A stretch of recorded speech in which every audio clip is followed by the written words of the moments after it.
عليك صلى الله محمد.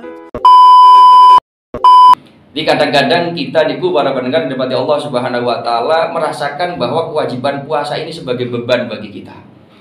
Jadi seringkali para mubalik, para ustadz, para kiai menyampaikan bahwa barang siapa, kata beliau-beliau yang mengutip dawuh Rasulullah SAW, yang bergembira menghadapi datangnya bulan Ramadan, maka dia akan mendapatkan syafaat Rasulullah SAW. Dalam riwayat yang lain, wajabat lahul jannah, maka wajib baginya surga.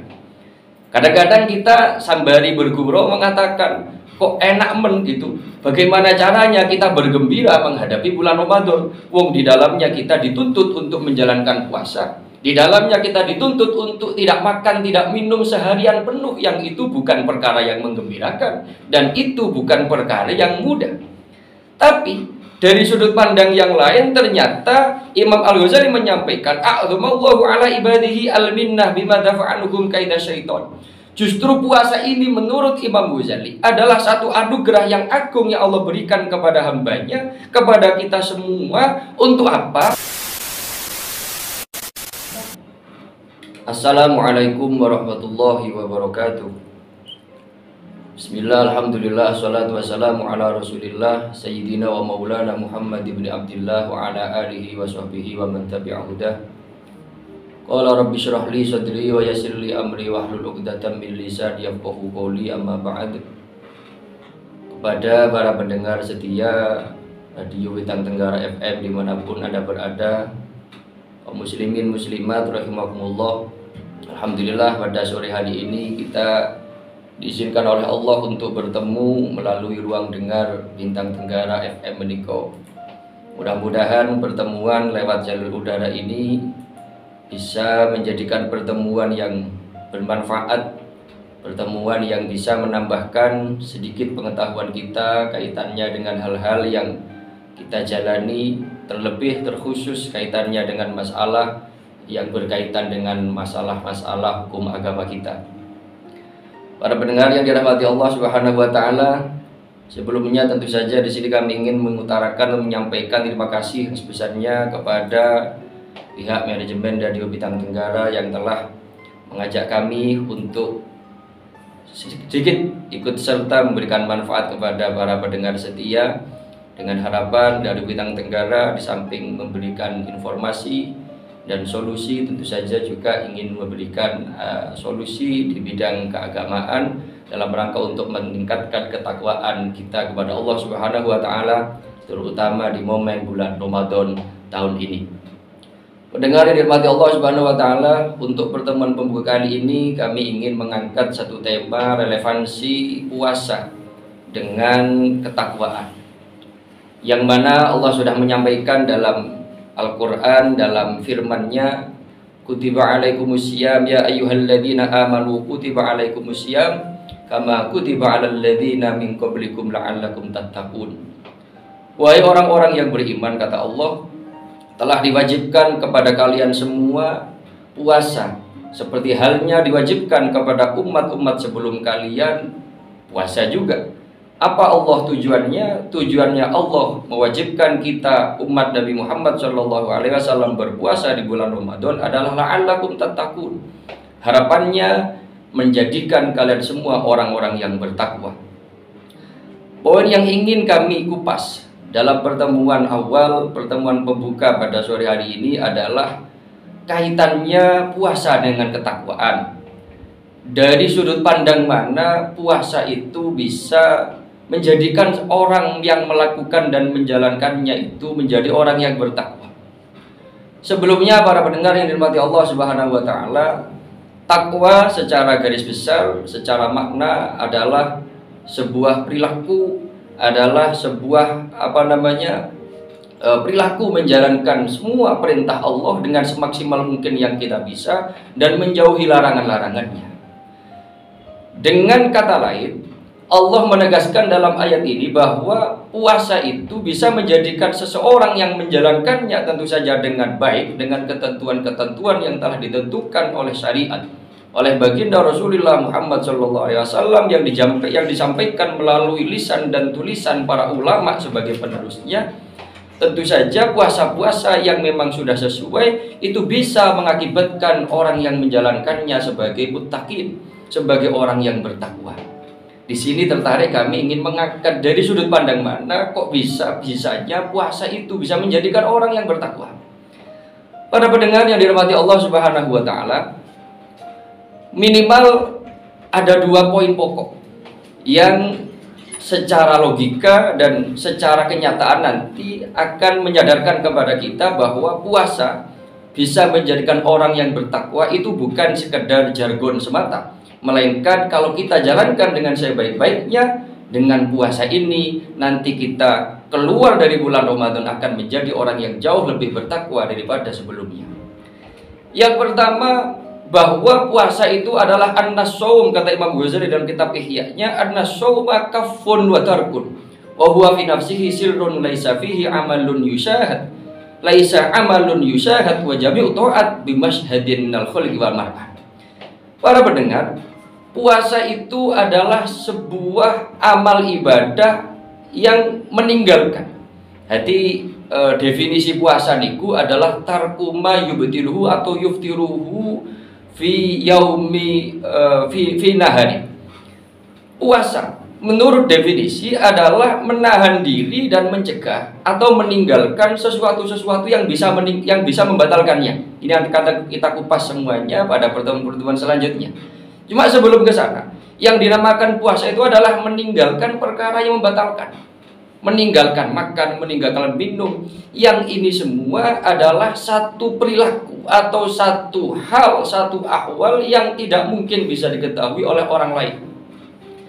Jadi puasa mengajarkan kepada kita tentang ketakwaan yang sungguh-sungguh. Artinya bila mana kita itu memang tidak sungguh-sungguh menjalankan puasa, niscaya kita tidak akan jujur dalam puasa kita.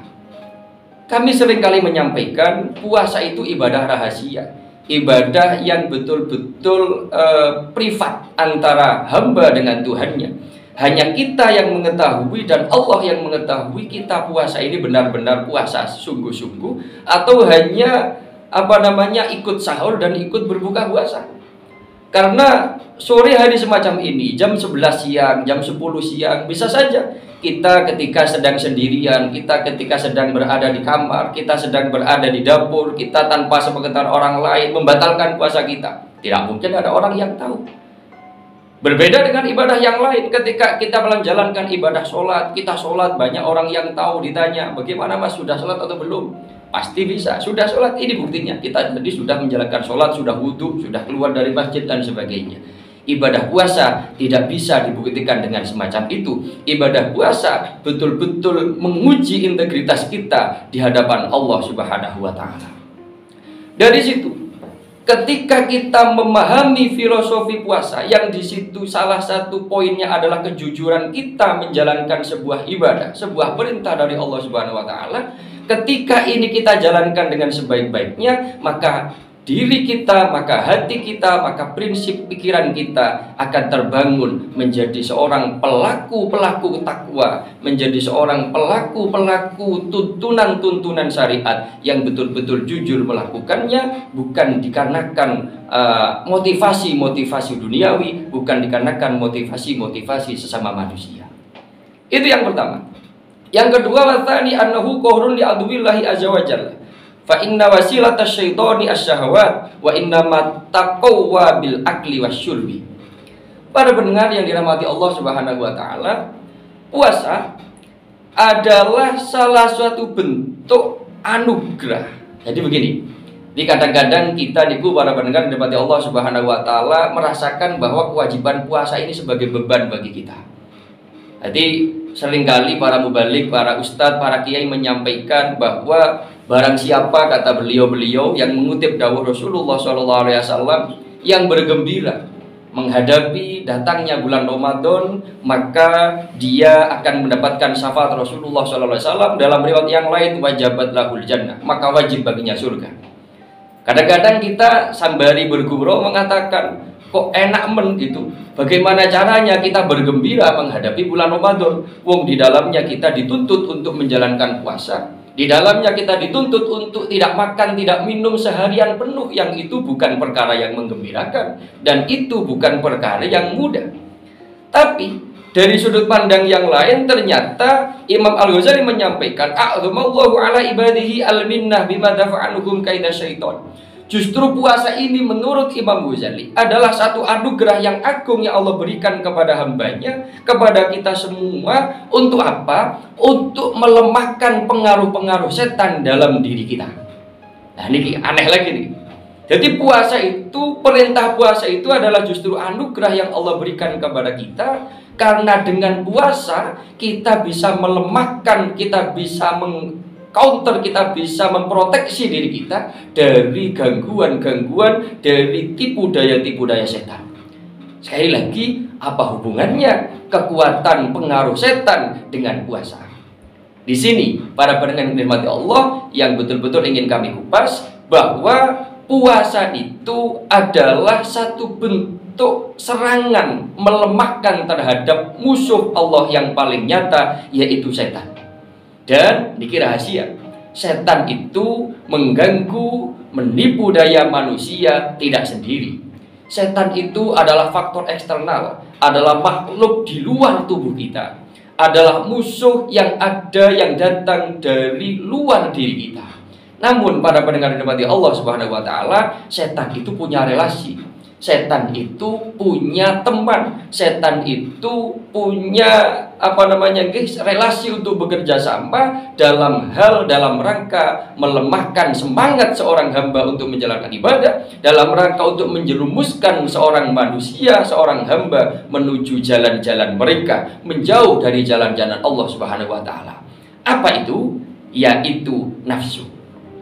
Para pendengar, dalam diri manusia, di samping ada sisi positif, ada akal, juga ada sisi negatif, ada nafsu. Nafsu yang selalu mengajak kita untuk melakukan hal-hal yang kontraproduktif. Nafsu selalu mengajak kita untuk melakukan hal-hal yang dibenci oleh Allah, bahkan dibenci oleh sesama. Nafsu selalu mengajak kita untuk melakukan dan menjalankan hal-hal yang negatif, hal-hal yang merugikan kita sendiri, bahkan di dunia dan bahkan tentu saja di akhirat. Nafsu ini adalah musuh yang sebenarnya nampak, yang terdapat di dalam diri manusia. Nafsu dan setan ketika mereka sudah bekerja sama menjalankan misi menjerumuskan manusia dari jalan-jalan kebenaran, maka sempurnalah tugas mereka untuk menjerumuskan kita. Mudahlah kita untuk terpengaruh dan terperdaya oleh tipu daya mereka. Nah, puasa ini para pendengar dirahmati Allah Subhanahu wa taala, faedahnya puasa niki, keunggulannya mempunyai kemampuan untuk melemahkan nafsu kita.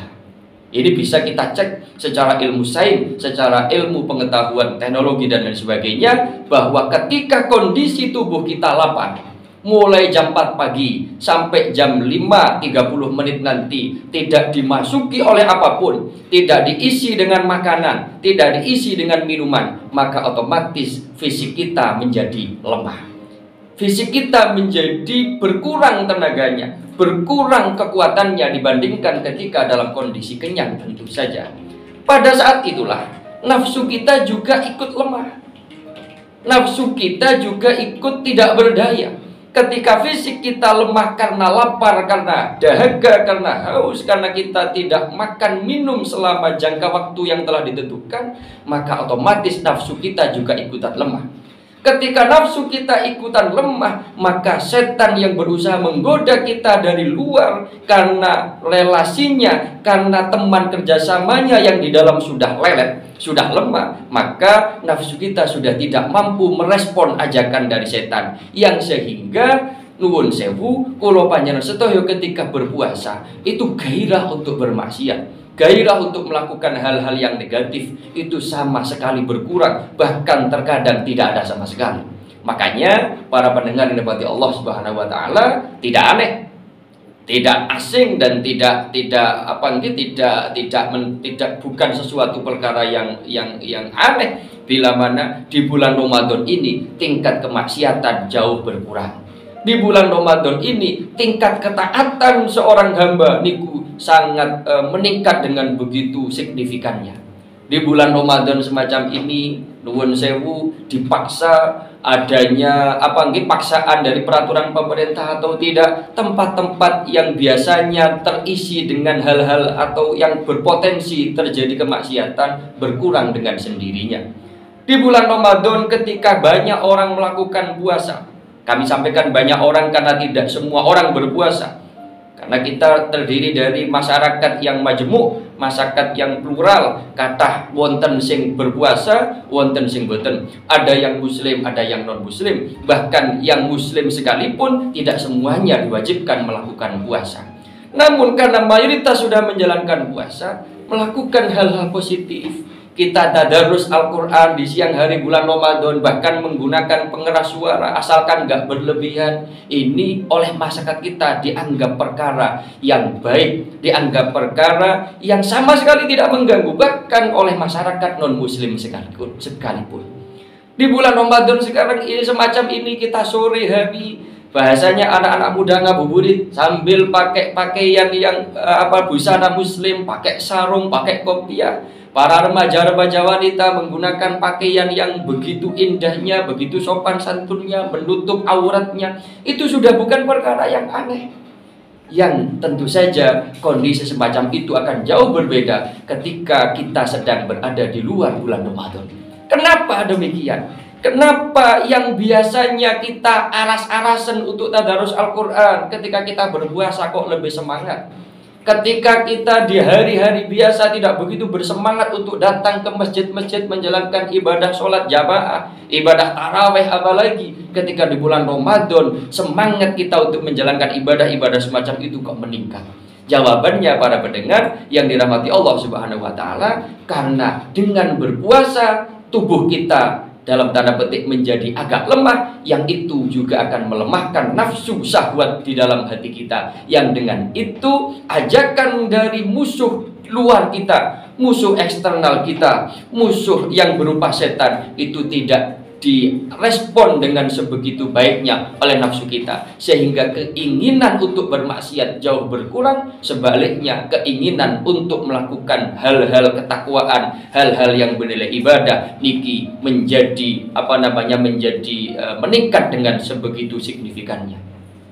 Para pendengar yang dirahmati Allah Subhanahu wa taala, yang oleh karena itu saking pentingnya puasa ini, saking begitu pengaruhnya luar biasa terhadap kehidupan seorang manusia dalam hal menjalani ketakwaannya kepada Tuhan Allah Subhanahu wa taala, maka tentu saja kita harus menjalani ibadah puasa kita dengan sebenar-benarnya. Jangan sampai karena seumpamanya kekurangan informasi mengenai bagaimana cara ibadah puasa supaya sah, supaya baik dan benar menurut pandangan fikih ataupun menurut pandangan tasawuf, ibadah kita menjadi benar, maka kita harus mengetahui bersama-sama dan menjalankan tentu saja tentang hal-hal yang harus dijaga, harus dipelihara dalam hal kita menjalani ibadah puasa, dengan harapan puasa kita tidak hanya meninggalkan rasa haus dan dahaga. Maka dari itu, Radio Bintang Tenggara hadir di tengah-tengah kita, memberikan informasi, memberikan satu jawaban kepada masyarakat supaya bisa bermanfaat. Salah satunya dengan mengadakan acara semacam ini, Mutiara Ramadan, dalam hal untuk berkontribusi memberikan informasi-informasi yang baik, terutama dalam hal ini kaitannya dengan bagaimana caranya kita menjalani aktivitas-aktivitas keagamaan kita sesuai dengan tuntunan yang telah ditetapkan. Makanya kami berharap acara semacam ini bisa panjenengan ikuti setiap hari tanpa jenengan tinggalkan. Karena ke depan kita akan membahas sedikit demi sedikit bagaimana puasa yang benar menurut tinjauan fikih. Bagaimana puasa supaya tidak hanya sekedar meninggalkan rasa haus dan dahaga dan lapar saja, tapi tidak ada pahala yang kita dapatkan. Supaya ibadah puasa kita yang tidak mudah ini oleh Allah diterima sebagai sebuah bentuk amal yang baik, maka mau tidak mau ilmu pengetahuan mengenai itu harus kita pelajari. Para pendengar yang dirahmati Allah Subhanahu wa taala, waktunya masih ada? Masih baik. Para pendengar yang dirahmati Allah Subhanahu wa taala, bulan Ramadan adalah bulan yang sangat mulia. di mana Allah menyampaikan atau Rasulullah Muhammad SAW menyampaikan dalam sebuah hadis, lisoimi farhatani, farhatun inda fitrihi wa farhatun inda liqa'i rabbih. Hadis yang sangat masyhur, yang sering dikutip oleh para pendakwah, sering dikutip oleh para ustadz, sering dikutip oleh para kiai.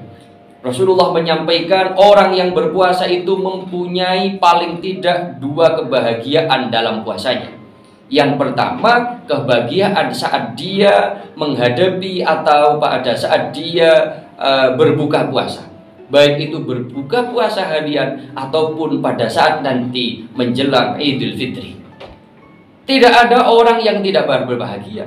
Siapapun kita, apapun kondisi sosial kita, apapun kondisi ekonomi kita, ketika kita menjalankan ibadah puasa, khususnya di bulan Ramadan, ketika sudah menjelang maghrib semacam ini, kebahagiaan menggelayuti perasaan kita. Apapun menu yang disediakan oleh istri kita, apapun menu yang ada di rumah kita, ketika suara tarhim, ketika suara beduk maghrib sudah dibunyikan oleh teman-teman, oleh para pengurus masjid musola, maka kebahagiaan pasti akan menyelimuti kita.